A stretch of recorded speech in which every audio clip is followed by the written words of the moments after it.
Hello Pisces, Sun, Moon, Rising, and Venus signs. Kamusta kayo? Sana po nasa mabuti kayong kalagayan. Welcome back po sa Star Tarot. Kung bago kayo dito, welcome din kayo. Thank you sa inyong support. I truly appreciate it. God bless you all. Tignan natin ang mga mensahe ni Pisces. Pauna mensahe po ninyo, we have Knight of Swords.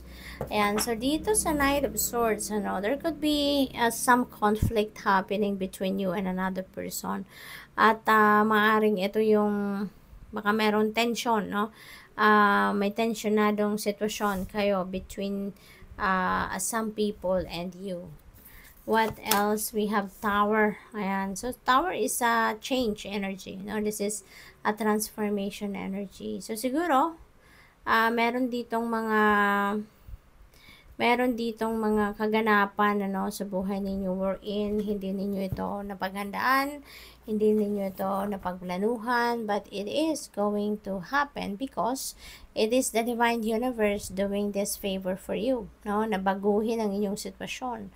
Magkaroon ng change, no? Sa kung ano man ang sitwasyon ninyo sa buhay ninyo sa ngayon, okay? This is something na maaring ikagulat ninyo because this has a surprise element or this is baka overwhelming ito para sa inyo. But at the end of the day, Pisces, pagpapasalamat nyo to. Kung ano man ang mga pagbabagong ito, ipagpapasalamat niyo yan because that is going to bring you in alignment with destiny, with your destiny. And you may need to activate your inner strength dito. You may need to activate your courage because it could be challenging para sa iyo, Pisces, ang sitwasyon na to. Kaya kailangan ninyo na magpakatatag, kailangan ninyo na tibayan ang inyong loob, okay? We have 3 of Pentacles. Ayan, so meron ditong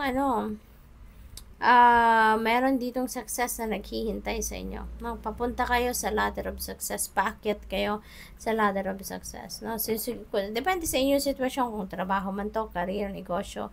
Whatever the case may be, papunta kayo sa pag-akyat sa ladder of success. Kasi, meron kayo ditong tulong na makakamit. So, yung tulong na to, ito yung magiging malaking bahagi ng inyong pagtatagumpay because of this help, because of this support coming from someone, maaaring makakapartner ninyo to sa proyektong ito or trabaho or kung ano pa man ito na ginagawa ninyo, this is someone that is going to collaborate with you or support you or help you or lend you a hand, whatever you call it, ito yung magiging malaking bahagi ng tagumpay ninyo because of the help of this person.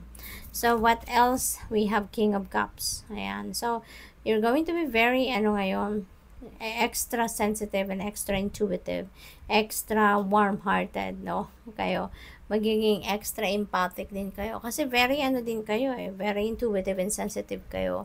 Malakas din ang inyong radar kasi you're a water sign. Pero with the King of Cups, you're going to be very extra sensitive and intuitive. Yung psychic abilities ninyo rito parang sobrang malakas, sa ngayon. And what else? We have 9 of Wands. Ayan. So, you may need to, activate your inner strength talaga dito, Pisces. Meron talaga yung sitwasyon na kailangan ninyo magpakatatag. And that could be this, yung change na to kasi hindi ninyo to inaasahan na pagbabago. So, atibayan nyo lang ang inyong loob. Magtiwala lang kayo sa divine plan. Magtiwala din kayo, sorry po, nagalaw ang camera. Magtiwala lang din kayo sa inyong mga kakayanan. Kasi, you have all it takes naman, to succeed. You have all it takes to win, over troublesome situations sa buhay ninyo. Okay?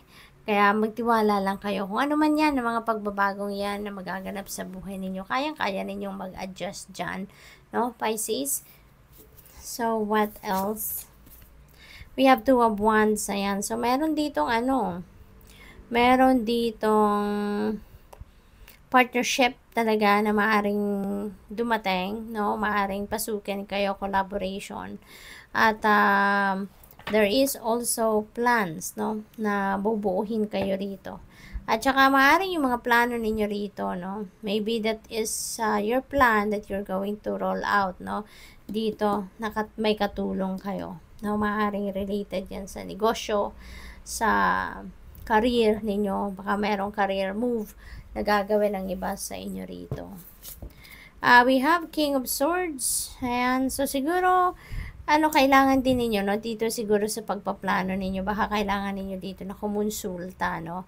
Sa mga professionals. Baka you're going to ask for a professional opinion or professional advice.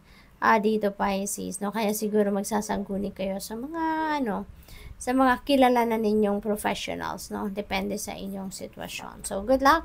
Thank you for watching. Love and light. Namaste.